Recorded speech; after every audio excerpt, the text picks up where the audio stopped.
भगवान कृष्ण ने गीता का उपदेश समाज के लिए दिया। गीता का पाठ कम लोग करेंगे, गीता के बारे में कम लोग बताएंगे।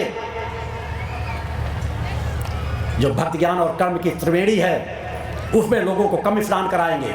भागवत भी सुनाएंगे तो भगवान के चरित्रों को नहीं सुनाएंगे, बस उनके रास रंग के जीवन के चरित्रों को पूरी 5-7 दिन सुनाते रहेंगे और 60 में 5-7 श्लोकों में पूरी भागवत सुना देंगे।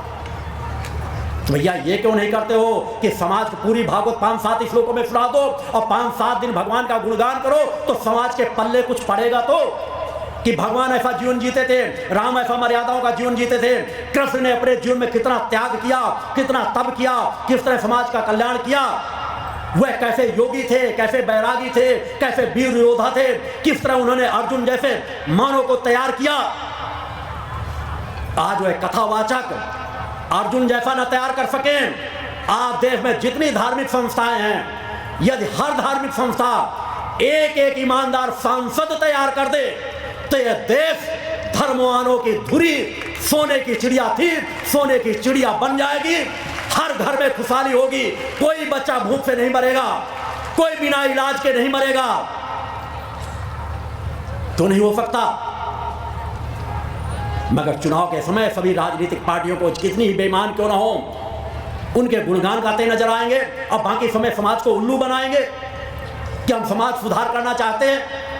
आप सब यदि ना मानते हो तो मुझे बताओ, हर प्रमुख धर्माधिकारियों से इतने लोग तो जुड़े हैं कि किसी एक क्षेत्र को टारगेट बना लें कि हम एक ईमानदार व्यक्ति को संकल्पित करा के, क्या उनके शिष्यों के बीच से एक भी ईमानदार नहीं है कि एक शिष्य को खड़ा कराएं कि हम एक अपना सदस्य वहां भेजेंगे। किसी पार्टी की क्यों गुलामी करते हैं? एक संकल्प ले लें कि सभी धर्माधिकारी अगर कुंभ में बैठ करके यह निर्णय लेते कि हमको सब कुछ भुला देना है, एक एक ईमानदार व्यक्ति को संसद पर भेजना है, तो मैं कह रहा हूं मात्र फिर 1.5 सालों के अंदर संसद पर धर्माधिकारी बैठे होते। धर्माधिकारी का तात्पर्य भगवेधारी नहीं, धर्माधिकारी का तो होता है जो वास्तव में राजधर्म की गद्दी पर बैठने का अधिकार रखता हुआ समाज का सामान मानव ही क्यों ना हो। सब कुछ हो सकता है मगर कार्य करने की क्षमता, दृढ़ इच्छा शक्ति नहीं है।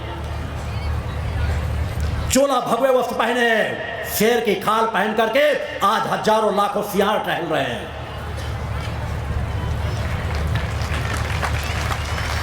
या तो अपने अंदर शेर दिल पैदा कर लो, या तो शेर की खाल उतार कर फेंक दो और कहो कि हम सियार हैं, हमारे अंदर कुछ का नहीं, परिवर्तन लाने की क्षमता नहीं है।